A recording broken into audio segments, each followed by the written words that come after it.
Youth میں کہیں نہ کہیں یہ فیکٹر دیکھا جا رہا ہے کہ they have already lost hope in the politics and politicians of India. اس کو کیسے پازیٹیوٹی کی طرف بلایا جائے جبکہ یہ فرنج ایلیمنٹس جو ہیں وہ ریپرزینٹ کر رہے ہیں جو لوگ بیٹھے ہیں پاور پہ. تو اس کا جواب یہی ہے، اور میں یوتھ کی طرف ایڈریس کر کے یہ کہنا چاہوں گا، یہ 12 سال میں آپ نے نوکری مانگی، جاب مانگی، آپ کو بتایا گیا وہ دیکھیے ہم نے مسجد گرا دی. جی. آپ نے ایکول اپرچونٹی مانگی، یعنی کوئی پیپر لیک نہیں ہوگا. جب پیپر لیک ہوتا ہے تو اپرچونٹی ایکول نہیں. آپ نے ایکول اپرچونٹی مانگی، انسٹیٹیوشنز کی انٹیگریٹی مانگی. آپ کو کہا گیا دیکھیے وہ مسلمان اس کے گھر پہ ہم نے بلڈوزر چلا دیا، آپ خوش رہیے. آپ نے صاف ہوا مانگی اور صاف پانی مانگا. آپ نے انفراسٹرکچر مانگا. آپ کو کہا گیا وہ دیکھیے ہم نے جو ہے وقف بل لائی اور مسلمانوں کے وقت پہ جو ہے قبضہ کر لیا. آپ نے جب بھی کوئی ایک سٹیزن کا جو ایک رائٹ ہے اس کنٹری میں، جو گورنمنٹ ایک سروس دینی چاہیے، جس سروس کی بنیاد پہ آپ پراسپر کریں، آپ اپنا فیوچر بنائیں، آپ نے جب ان چیزوں کے بارے میں بات کرنا چاہا، آپ کو صرف یہ کہا گیا کہ مسلمان جو ہے وہ اس ملک کے لیے خطرہ ہے، وہ ہندو کو ختم کرے گا. جس مسلمان نے 1000 سال تک اور 1000 سال میں زیادہ عرصہ یہاں پہ حکومت مسلمانوں نے کی ہے، اور کوئی جمہوری حکومت نہیں تھی،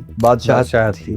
اس کے باوجود بھی ہندو پاپولیشن کا میجورٹی کریکٹر اسی طرح سے باقی رہا جس طرح سے 1000 سال پہلے تھا. جی. تو جب ان 600-700 سالوں میں ہندو مسلمان کے ہاتھ سے خطرے میں نہیں تھا، جب مسلمان کے ہاتھ میں حکومت تھی اور بادشاہت تھی.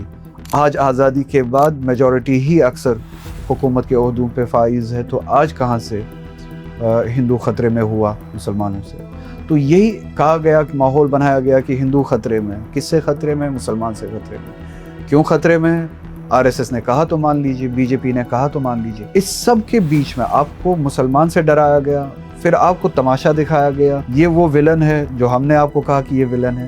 اب دیکھیے ہم اس کی مسجد پہ بھی بلڈوزر چلا رہے ہیں، ہم اس کے گھر پہ بھی بلڈوزر چلا رہے ہیں، ہم ان کی لنچنگ بھی کرتے ہیں، ہم ان کے دینی حقوق بھی ختم کرتے ہیں، ہم ان کی اکنامک حقوق بھی ختم کر رہے ہیں. اب آپ راضی رہیے، خوش رہیے، اور آپ کو ان سبھی سروسز سے دور رکھا گیا جو یہ گورنمنٹ پچھلے 12 سالوں میں دینی چاہیے تھی، جس کے بنیاد پہ آپ ان کو چیک کرتے ہیں.